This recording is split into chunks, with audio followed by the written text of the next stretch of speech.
Hello and welcome. Today we have a very important mission to Kill Bill. Kill Bill Vol.1 was released in 2003.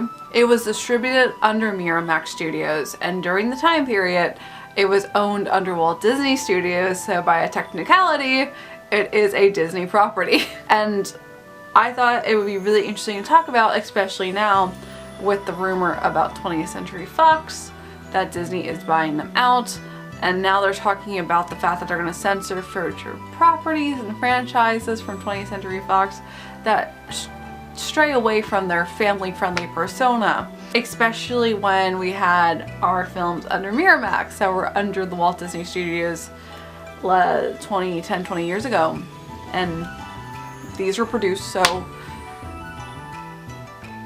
thought it'd be fun to take a look at these films.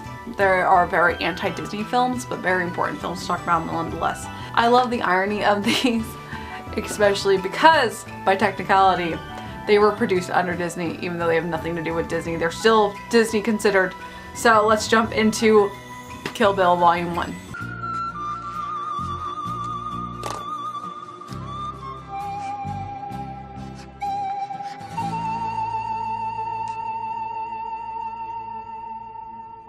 We have Kill Bill Vol.1 and Kill Bill Vol.2, but both of them basically wanted to be one film. So it was written and directed by Quentin Tarantino, and with the help of Uma Thurman, who created the character of the bride. They talked about it back when they were working on Pulp Fiction, and they ended up creating these two movies because they were too long to be one movie on its own. They did come out with a mega cut later on in 2011 called Kill Bill: The Whole Bloody Affair, and it's a mega cut of both movies together in its entire setting, the way that Tarantino wanted it to be, but it's at least over 4 hours long, so it's a marathon to enjoy. I love the first Kill Bill. I love Vol.1 of Kill Bill.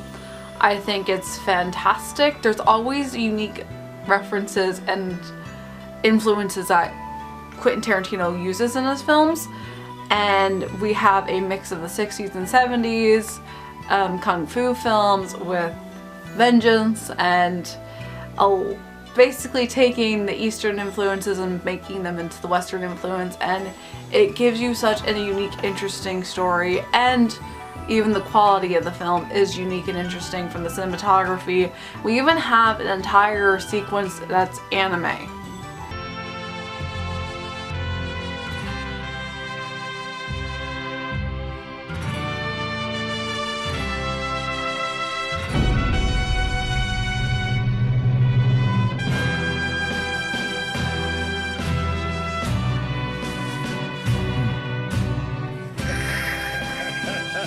And it's just so different. It's really so different from anything you'll ever see.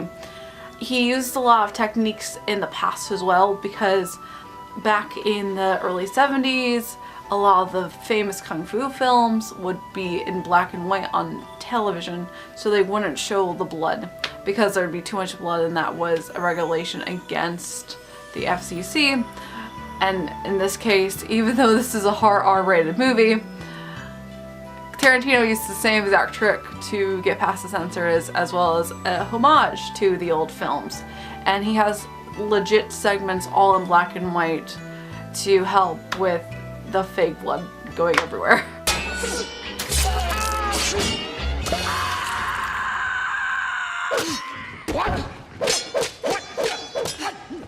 And besides Uma Thurman, we have Lucy Liu in this film, as well as Vivica A. Fox, Daryl Hannah, who we talked about previously in Splash. She's also in this.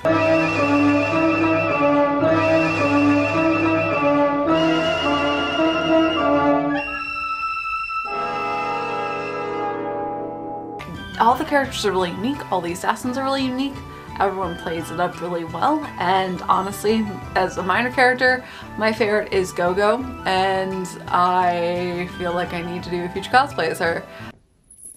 Hi. Go-Go done it. Bingo. そっちはブラックマンバ。噂が一人歩きしてるみたいだね。そうだね。 As we go on with these series, I just find more and more characters to cosplay in the future. But I would love to do her entire aesthetic. It's awesome. Another really interesting thing about Tarantino is he doesn't use any original music in his films, at least with Pulp Fiction and Kill Bill. Everything is from another film or a soundtrack, and we have a legit musical group called the 5, 6, 7, 8s.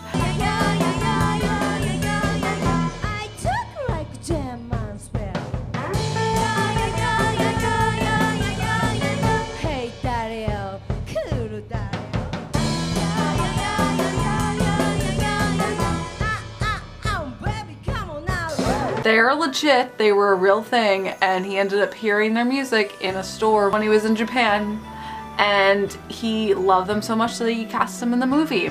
And it's such an unique, interesting conversion between them and what's going on.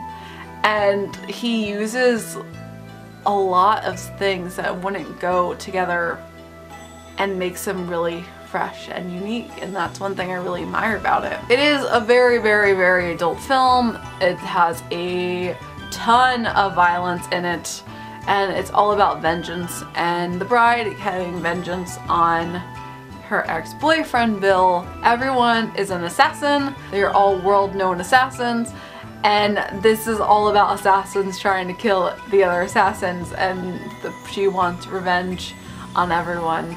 And this film series in general is such a huge market. Even though it is very adult, it has been used in a lot, it's referenced a lot for still being a pretty modern new film. It's not even 20 years old yet, and it's something that people have taken, people have referenced a lot of. Lady Gaga and Beyonce used props from it in their telephone video.